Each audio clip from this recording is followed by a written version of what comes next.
दोस्तों, आप सभी का बहुत बहुत स्वागत है हमारे चैनल में। इस वीडियो के अंदर अभी हम लोग संविधान के अनुच्छेद यानी आर्टिकल, ये काफ़ी ज़्यादा इम्पोर्टेंट टॉपिक है। इस टॉपिक से जो है हर एग्जाम में 2 से 3 क्वेश्चन जो है पूछे ही जाते हैं।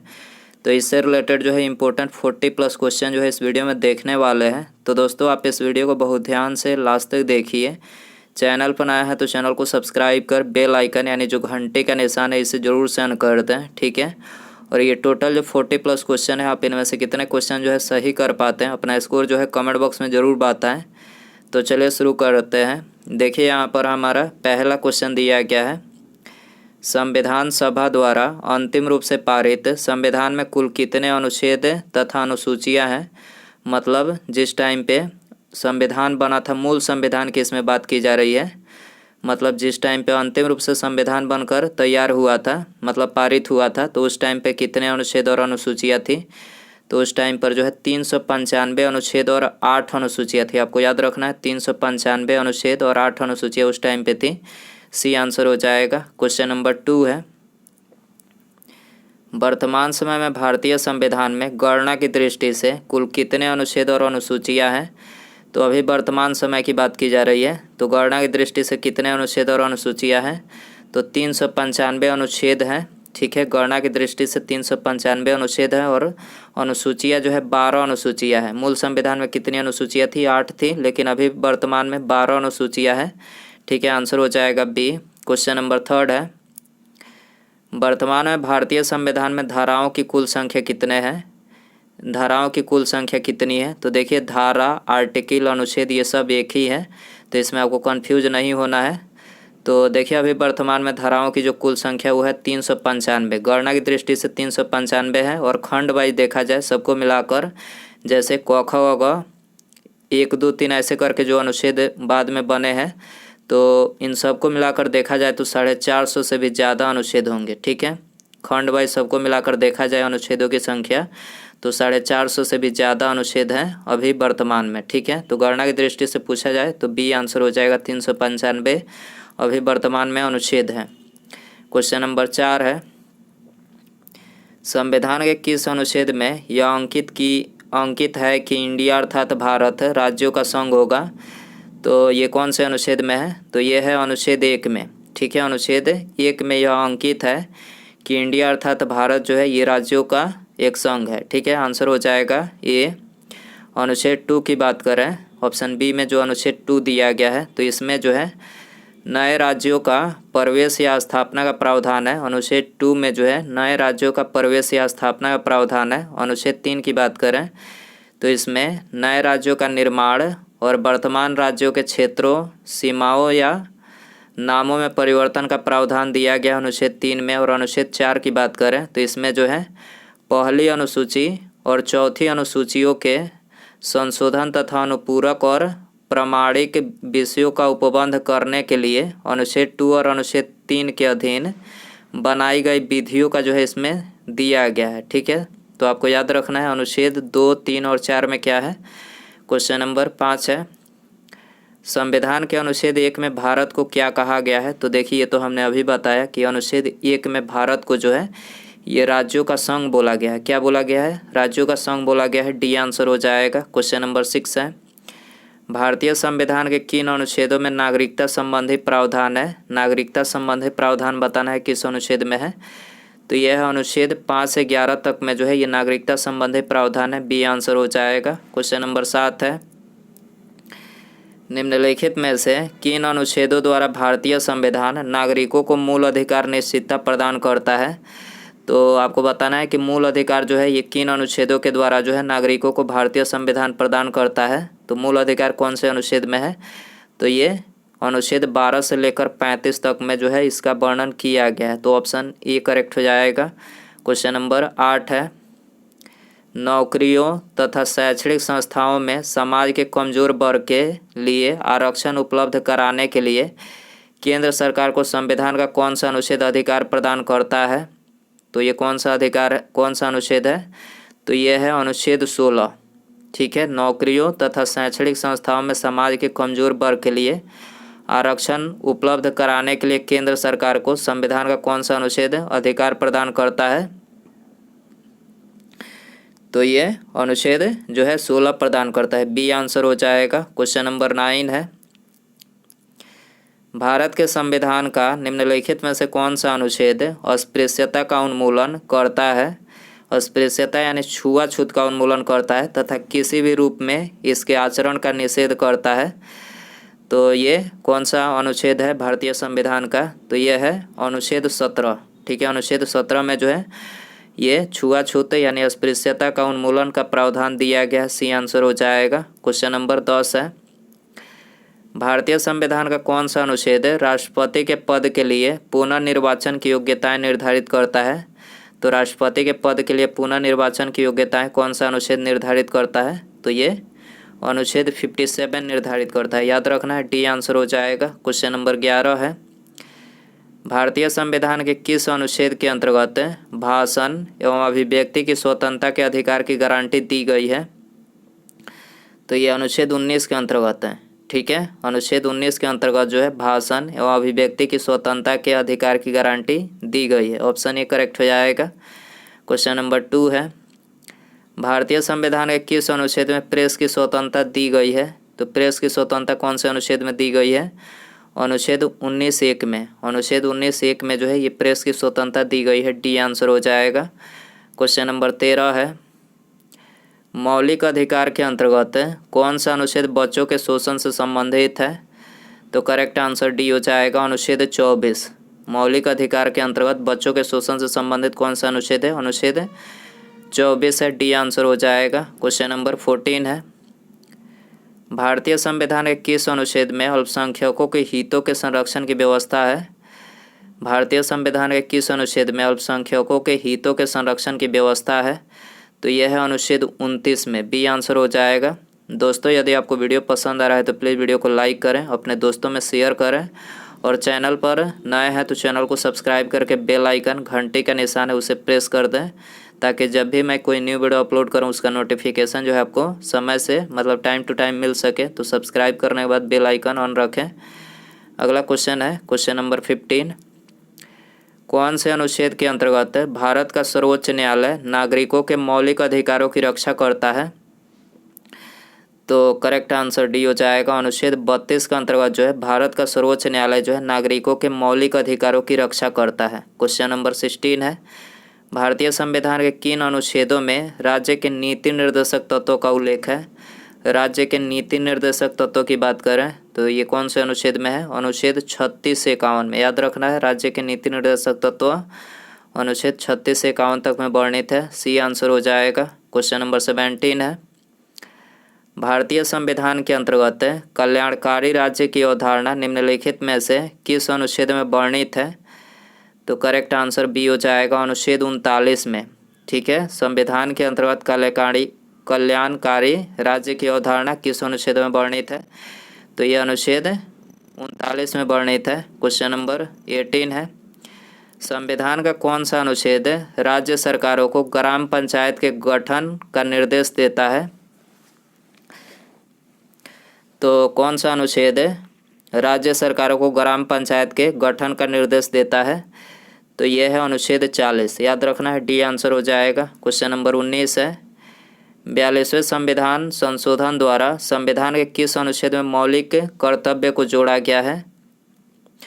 तो मौलिक कर्तव्य को किस अनुच्छेद के द्वारा जोड़ा गया है?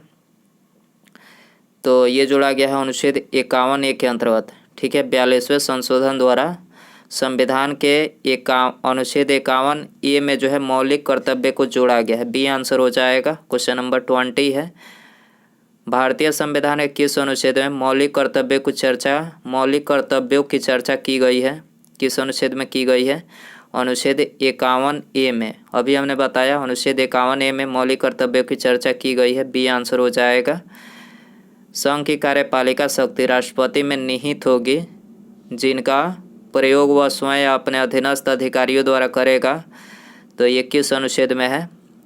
तो ये है अनुच्छेद 53 में। ठीक है, अनुच्छेद 53 में जो है संघ की कार्यपालिका शक्ति राष्ट्रपति में निहित होगी, जिनका प्रयोग वह स्वयं या अपने अधीनस्थ अधिकारियों द्वारा करेगा। तो सी आंसर यहाँ पर करेक्ट है। भारत के संविधान के किस अनुच्छेद के अंतर्गत भारत के राष्ट्रपति पर महाभियोग चलाया जा सकता है? तो भारत के राष्ट्रपति पर महाभियोग जो है संविधान के किस अनुच्छेद के अंतर्गत चलाया जा सकता है? तो कौन सा अनुच्छेद है? तो यह है अनुच्छेद 61 के अंतर्गत भारत के राष्ट्रपति पर महाभियोग चलाया जा सकता है। ये आंसर हो जाएगा 23 है। संविधान के किस अनुच्छेद में उपराष्ट्रपति पद का प्रावधान दिया गया है? तो उपराष्ट्रपति ये राज्यसभा के सभापति होते हैं और उपराष्ट्रपति पद का जो प्रावधान दिया गया है अनुच्छेद 63 में दिया गया है। ठीक है, आंसर हो जाएगा सी 24 है। संविधान के किस अनुच्छेद के अंतर्गत मंत्रीगण सामूहिक रूप से लोकसभा के प्रति उत्तरदायी है? मंत्रीगण सामूहिक रूप से लोकसभा के प्रति उत्तरदायी है किस अनुच्छेद के अंतर्गत? तो ये अनुच्छेद 75 के अंतर्गत, आपको याद रखना है, अनुच्छेद 75 के अंतर्गत मंत्रीगण सामूहिक रूप से लोकसभा के प्रति उत्तरदायी है।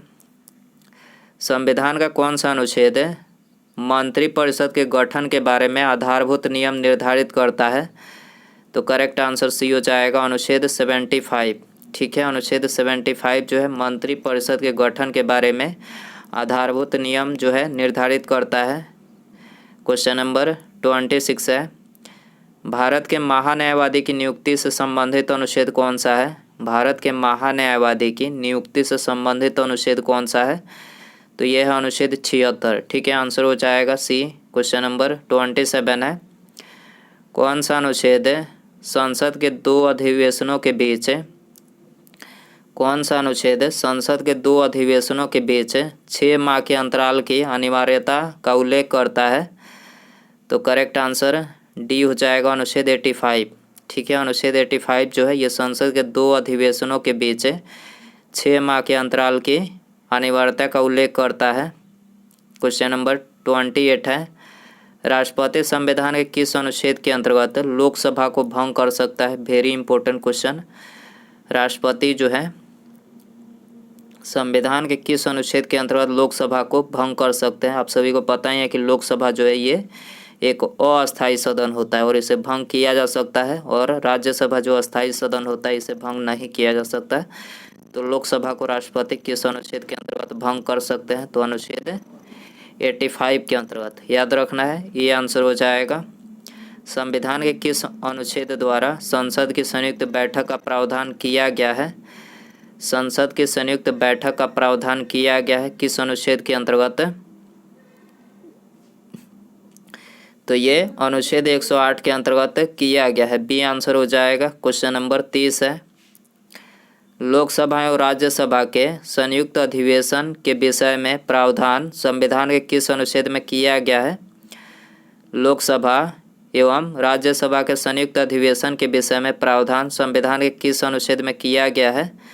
तो ये अनुच्छेद 108 में किया गया है। बी आंसर हो जाएगा। क्वेश्चन नंबर 31 है। संविधान के किस अनुच्छेद में धन विधेयक की परिभाषा दी गई है? ये भी क्वेश्चन बहुत बार पूछा गया है। तो किस अनुच्छेद में धन विधेयक की परिभाषा दी गई है? तो ये अनुच्छेद 110 में दी गई है धन विधेयक की परिभाषा। सी आंसर हो जाएगा। क्वेश्चन नंबर 32 है। भारतीय संविधान का कौन सा अनुच्छेद भारत के संचित कोष से संबंधित है? भारतीय संविधान का कौन सा अनुच्छेद भारत के संचित कोष से संबंधित है? तो ये सभी उपर्युक्त सभी यहाँ पर भारत के संचित कोष से संबंधित है। अनुच्छेद 112, 29, अनुच्छेद 146, 3 और अनुच्छेद 148, 6, ये तीनों जो है ये भारत के संचित कोष से संबंधित है। क्वेश्चन नंबर 33 है। भारतीय संविधान का निम्नलिखित में से कौन सा अनुच्छेद भारत के राष्ट्रपति में अध्यादेश जारी करने की शक्ति प्रदान करता है? तो करेक्ट आंसर सी हो जाएगा अनुच्छेद 123। ठीक है, अनुच्छेद 123 जो है ये भारत के राष्ट्रपति में अध्यादेश जारी करने की शक्ति प्रदान करता है। क्वेश्चन नंबर 34 है। संविधान के किस अनुच्छेद में सर्वोच्च न्यायालय के न्यायाधीश पर महाभियोग चलाए जाने का प्रावधान है? संविधान के किस अनुच्छेद में सर्वोच्च न्यायालय के न्यायाधीश पर महाभियोग चलाए जाने का प्रावधान है? तो ये कौन से अनुच्छेद में है? अनुच्छेद 124 में है। ठीक है, सी आंसर हो जाएगा। क्वेश्चन नंबर 35 है। राष्ट्रपति सर्वोच्च न्यायालय से संविधान के किस अनुच्छेद के अंतर्गत परामर्श ले सकता है? राष्ट्रपति जो है सर्वोच्च न्यायालय से संविधान के किस अनुच्छेद के अंतर्गत जो है परामर्श ले सकते हैं? तो ये अनुच्छेद 143 के अंतर्गत ले सकते हैं, डी आंसर हो जाएगा। क्वेश्चन नंबर 36 है, सर्वोच्च न्यायालय अपने द्वारा सुनाए गए किसी निर्णय या आदेश का पुनर्विलोकन कर सकता है, यह व्यवस्था संविधान के किस अनुच्छेद में उपबंधित है? देखिए, सर्वोच्च न्यायालय जो अपने सुनाए गए किसी निर्णय या आदेश का पुनर्विलोकन कर सकता है, ये कौन से अनुच्छेद में दिया गया है? तो ये दिया गया अनुच्छेद 137 के द्वारा। ठीक है, सी आंसर हो जाएगा। संविधान के निम्नलिखित में से किस अनुच्छेद में यह व्यवस्था की गई है कि उच्चतम न्यायालय द्वारा विनिश्चित विधि भारत के राज्य क्षेत्र के भीतर सभी न्यायालयों का आबद्धकर होगी? संविधान के किस अनुच्छेद में यह व्यवस्था की गई है कि उच्चतम न्यायालय द्वारा विनिश्चित विधि भारत के राज्य क्षेत्र के भीतर सभी न्यायालयों पर आबद्धकर होगी? तो ये कौन से अनुच्छेद के अंतर्गत दिया गया है? तो अनुच्छेद 141 के अंतर्गत आपको याद रखना है, ये आंसर हो जाएगा। क्वेश्चन नंबर 38 है, भारतीय संविधान में सर्वोच्च न्यायालय तथा उच्च न्यायालय को न्यायिक पुनर्विलोकन की शक्ति प्रदान की गई है, जिसका आधार है? तो देखिए, इसका जो आधार है वो है अनुच्छेद 32। ठीक है, बी आंसर हो जाएगा। क्वेश्चन नंबर 39 है, संविधान के किस अनुच्छेद के अंतर्गत अधीनस्थ न्यायालय या जिला न्यायालय का प्रावधान किया गया है? तो ये अनुच्छेद 233 के अंतर्गत। ठीक है, अनुच्छेद 233 के अंतर्गत जो अधीनस्थ न्यायालय या जिला न्यायालय का प्रावधान किया गया है, बी आंसर हो जाएगा। क्वेश्चन नंबर 40 है, भारतीय संविधान का कौन सा अनुच्छेद संवैधानिक प्रावधानों की संघीय संसद राज्य विधान पालिकाओं द्वारा बनाए गए नियमों कानूनों पर प्राथमिकता प्रदान करती है? भारतीय संविधान का कौन सा अनुच्छेद संवैधानिक प्रावधानों की संघीय संसद राज्य विधान पालिकाओं द्वारा बनाए गए नियमों या कानूनों पर प्राथमिकता प्रदान करती है? तो ये किस अनुच्छेद के अंतर्गत करती है? तो ये अनुच्छेद 245 के द्वारा। ठीक है, तो आंसर हो जाएगा सी। क्वेश्चन नंबर 41 है, किस अनुच्छेद के तहत अवशिष्ट शक्तियाँ केंद्र के पास है? किस अनुच्छेद के तहत अवशिष्ट शक्तियाँ केंद्र के पास है? तो करेक्ट आंसर डी हो जाएगा। अनुच्छेद 248 के तहत जो है अवशिष्ट शक्तियाँ केंद्र के पास है। राज्यों द्वारा प्रार्थना करने पर भारत की संसद उन राज्यों के लिए किस अनुच्छेद के अंतर्गत कानून बना सकती है? राज्यों द्वारा प्रार्थना करने पर भारत की संसद उन राज्यों के लिए किस अनुच्छेद के अंतर्गत कानून बना सकती है? तो ये अनुच्छेद 252 के अंतर्गत जो है कानून बना सकती है, बी आंसर हो जाएगा। 43 है, भारतीय संविधान के अंतर्गत निम्नलिखित में से कौन सा अनुच्छेद संसद को राज्य सूची के विषय में संबंध में विधि बनाने की शक्ति प्रदान करता है? भारतीय संविधान के अंतर्गत कौन से अनुच्छेद संसद को राज्य सूची के विषय में संबंध में विधि बनाने की शक्ति प्रदान करता है? तो किस अनुच्छेद के अंतर्गत करता है? अनुच्छेद 249 के अंतर्गत करता है। ठीक है, डी आंसर हो जाएगा। क्वेश्चन नंबर 44 है, भारतीय संविधान का कौन सा अनुच्छेद संसद को अंतर्राष्ट्रीय समझौतों को लागू करने के लिए विधि निर्माण करने की शक्ति प्रदान करता है? भारतीय संविधान का कौन सा अनुच्छेद संसद को अंतर्राष्ट्रीय समझौतों को लागू करने के लिए विधि निर्माण करने की शक्ति प्रदान करता है? तो कौन सा अनुच्छेद है? अनुच्छेद 253 है, डी आंसर हो जाएगा। उसके बाद यहाँ पर हमारा अगला क्वेश्चन है, केंद्र राज्य के प्रशासनिक संबंध भारतीय संविधान के किस अनुच्छेद में वर्णित है? केंद्र राज्य के प्रशासनिक संबंध भारतीय संविधान के किस अनुच्छेद में वर्णित है? तो देखिए, इसका वर्णन जो है अनुच्छेद 256 से 263 तक में वर्णित है। ठीक है, केंद्र राज्य के प्रशासनिक संबंध भारतीय संविधान के अनुच्छेद 256 से 263 तक में जो है वर्णित है। याद रखना है, ऑप्शन ये यहाँ पर करेक्ट हो जाएगा। तो दोस्तों, ये था भारतीय संविधान के अनुच्छेद यानी आर्टिकल, इससे related important 40+ question. I hope कि ये वीडियो आपको पसंद आया रहेगा। पसंद आए तो प्लीज़ वीडियो को लाइक करें, दोस्तों में शेयर करें। चैनल पर नया है तो चैनल को सब्सक्राइब करके बेल आइकन यानी जो घंटे का निशान है उसे प्रेस कर दें, बेल आइकन ऑन कर दें, ठीक है, ताकि जब भी मैं न्यू वीडियो अपलोड करूं उसका नोटिफिकेशन जो है आपको टाइम टू टाइम मिल सके। तो सब्सक्राइब करने के बाद बेल आइकन ऑन रखें, ठीक है। मिलते हैं अगले वीडियो में। नमस्कार, जय हिंद, जय भारत।